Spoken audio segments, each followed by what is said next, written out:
Black Visions TV.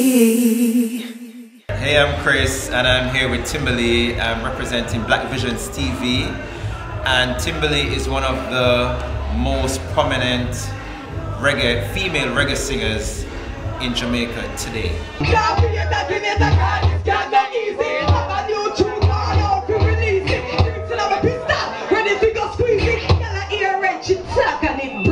Tell us, how did you start your career in dancehall music? Oh Lord, that story is so long. But I mean, it just kind of happened. I think it was just destiny. People saw the talent in me before I did. Okay. And I just started recording. Don Corleone recorded me first. And then after that, producers just heard that first song. Which was? It was called Independent Girl on the Trifecta rhythm. That was in 2003. That's the same rhythm that Lady Saw did. Pretty Pussy. Yeah. Okay. Right. As a matter of fact, she wrote her song after me, and Don, I was so flattered because Don told me that when she was there, she was vibing off of my song. Oh wow. And I was like, oh my God, that means I'm making use. You know, cause that's the moment. But what did it feel like coming out as a new female artist alongside, you know, goddesses? I say goddess, you know, like Lady Saw and other people like that. Who set the trend? Yeah. It was, I didn't really think about it like that. I just did it, you know, I just did what felt right to me. That's what I've been doing to date, and it's been working. Like, people always ask me, who's your manager? I said, Jesus Christ, my Lord and Savior. Okay. Because you know, you just follow your gut. Once you have that degree of confidence, you just follow your gut. So, but the thing is that like there's so many female artists that have come out now. Like if you go to Jamaica right now, you find 100 million female artists. But them feel like it's easy. But it's not. I was telling my friend the other day that he was like, oh, I want to be a celebrity too. I said, you should think about that. Maybe you should consider having a baby because less commitment that. Because this artist thing is a whole life, everything like 24/7 kind of business, you know, so you have to be sure. Okay, so in terms of popularity, I mean, how would you like rate yourself? I mean, do you like walk down the streets and people recognize you instantly and say, oh my God, that's Timberlee? In Jamaica, yes. Okay. Definitely, like I'll be driving on the road and like people will hang out at the bus. I'm like, oh, this, you know. But here, it's also happening as well. Like I went to, because I've been touring Europe since the 12th of February. And even when I went to Rome, I was so like overwhelmed by the response. People you're welcome. They might hold me and they might say, oh my God, you're so wonderful. And me, I said, oh my God. Yeah. You know, so I went to a thing in Cambridge yesterday, a funeral. And like people are walking around the church and they're like, she's really familiar. Like, where do I know her from? And me, I hold on me, I say, look here, somebody dead and focus on the net and leave me alone. So people are definitely recognizing me around Europe. Okay, cool. That's good. So like, I mean, you're well famous for the song Bubba Like Soup. Explain to me, how did you get you know, the idea for that song? War 21, you know? War 21. Big up Conley and Suku, Mean Dog, Rum Blood, any which part them there. War 21 is complete, and I'm forever indebted to them for like the success of my career, because they produced and wrote Bubba Like Soup, and that is what, like, them just give me the song. And I mean, even when it just came out, I said, because I'm my worst critic, you know. Me hear all of the flaws, them, all of people I hear. They must say Timberlee know the song bad. And I was away at school when that song was. And people are calling me and say to me, Timberlee, where did you carry your one girl out to have one song? I say, for real? Oh, the song go. Them say, hot girl. I say, go sit down, man, on my song. You understand? So I wasn't even there. And that's just to show you how dancehall music will just take its course regardless of what you do. You understand? If it's a bus, I could be 75 years old. If the song bad, it I go play and it I go reach where it for reach. So in speaking about dancehall on a whole, what is the industry like for you? Rough. Very as I mentioned earlier, it's a full-term, lifelong commitment. You can go away for a year, 2 years, and go back to Jamaica. As you land at the airport, you're an artist, taxi, artist. I said, John, I don't know if you get me yet. Seriously. So, you know, it is, you just have to know that this is what you're going to be doing.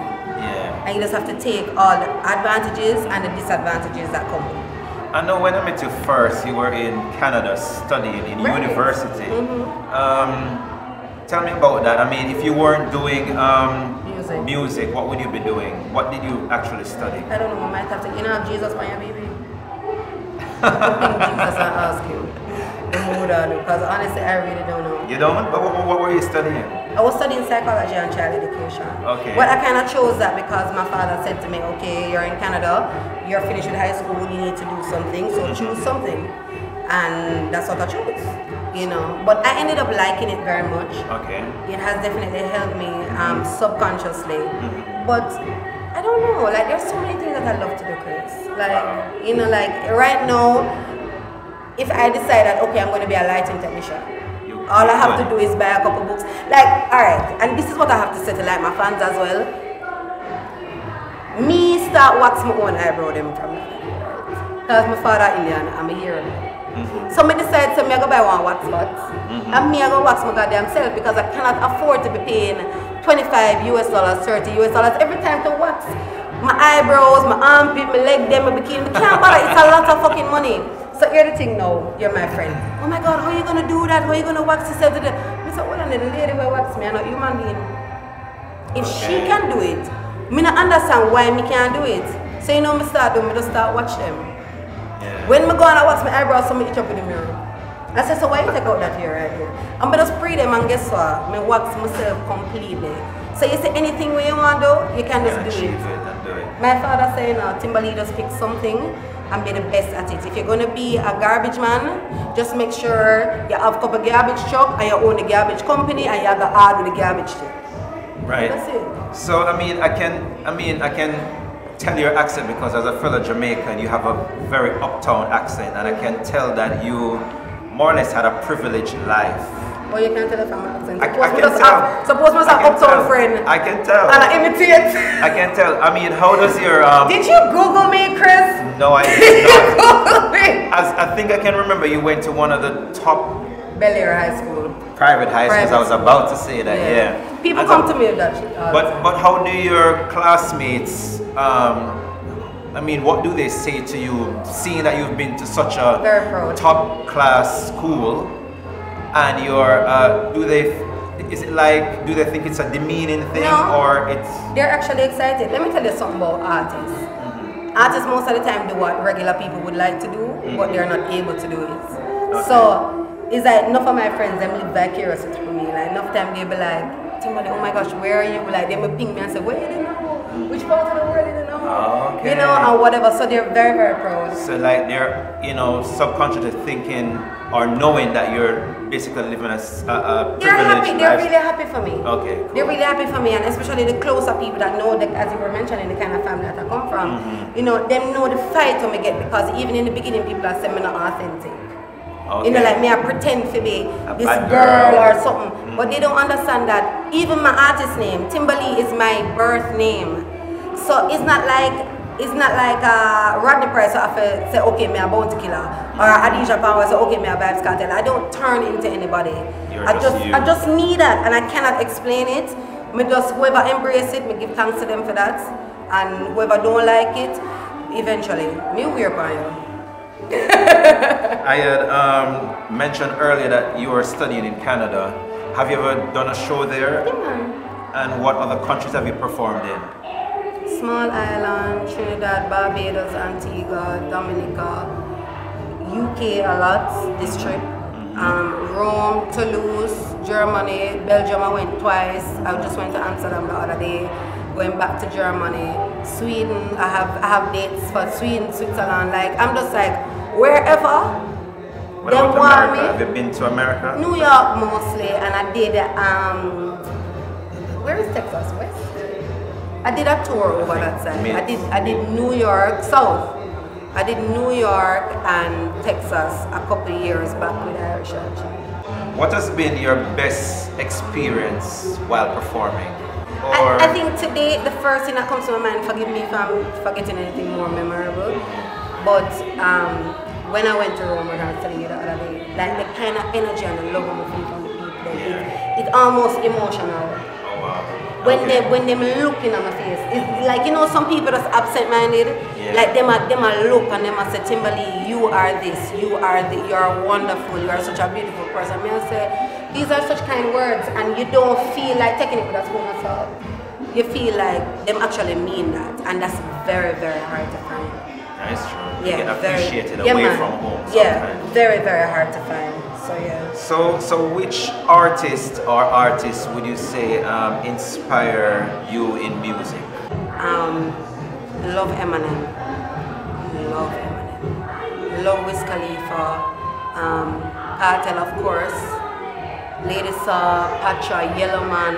All the people that set the foundation for us. It just depends. Honestly, it just depends on my mood. Lady Saw, because she just start the things that man she don't care. Like, she just don't care. You know what kind of confidence and like high self-esteem for take for you to just not give a fuck? Like, that's some serious shit. Is there any artist or producer you'd like to collaborate with in the future? I want to do a song with Erica Badu. I want to do a song with Wiz Khalifa.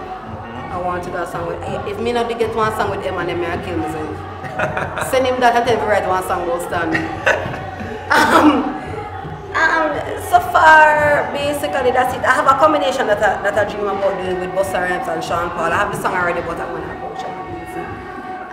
And whoever is clean-hearted and well-spirited, we can work with them. What does the future hold for Timberlee and More your work, music? more work, more publicity.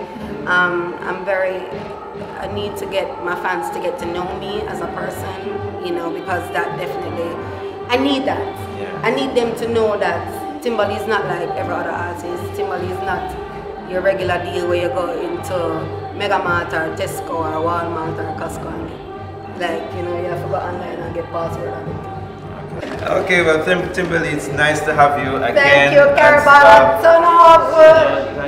Thank you so much. Chris brought me first, you know, so I have to thank him definitely for the UK publicity and all these things, right? And there's more to come eventually. Thanks. Check it out, Black Visions TV. I will say, hey, me man in me, you can't get him out. Chat them, can't tell me na me mouth. Them and them friend away the same clothes go out. Them and no food in them fridge, I must see joke. Tell me na me mouth, come, tell me na me mouth. I tell it about you, come, tell me na me mouth, girl. Timberlee said that. Black Visions TV.